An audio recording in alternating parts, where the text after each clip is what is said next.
جیڑی دکان کے لکھے ہوئے خریدا ہوا مال واپس نہیں ہوگا، سمجھ لے دین نو نقصان پہنچا رہے ہیں۔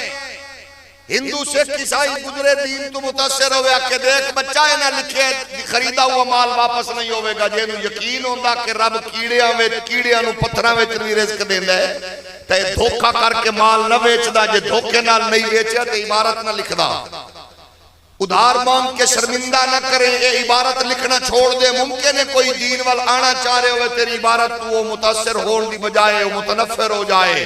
کیونکہ جیڑا رب رسول تو بعد تیرا بوا تک کے آیا ہے نا او دے نال پیار کر، تیرے محبوب دا دین دس رہے ہیں مومن آپ بھوک کج کے دوجیاں دی بھوک دور کر دے۔ اس واسطے مومن کون ہے؟ اقبال فرما دینے ہر لحظہ گئے مومن کی نئی شان نئی آن، گفتار میں کردار میں اللہ کی برہان، اور یہ راز کسی کو نہیں معلوم کہ مومن، یہ راز کسی کو نہیں معلوم کہ مومن قاری نظر آتا ہے حقیقت میں قرآن، کہاریوں غفاریوں قدوسیوں جبروت،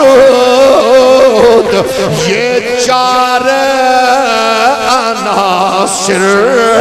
ہو تو بنتا ہے مسلمان۔ قرآن علیہ اسی دین علیہ اسی یہ شہادت کا کہ الفت میں قدم رکھنا ہے، لوگ آسان سمجھتے ہیں مسلمان ہونا۔ اقبال تیری ماں نو سلام، تیرے نظریے نو سلام، اقبال آندہ ہے چومی گویم مسلمانم بلرزم، چومی گویم مسلمانم بلرزم، جدو میں آخنا نا میں مسلمانا، دیوبندی سنی وہابی شیعہ صاحب حاجی صاحب چودھری صاحب ملک صاحب اقبال آندہ جدو میں آنا میں مسلمانا میں لرز جانا، کیوں کہ دانم مشکلات لا الہ را، کیونکہ میں جاننا کہ لا الہ دیاں مشکلہ کی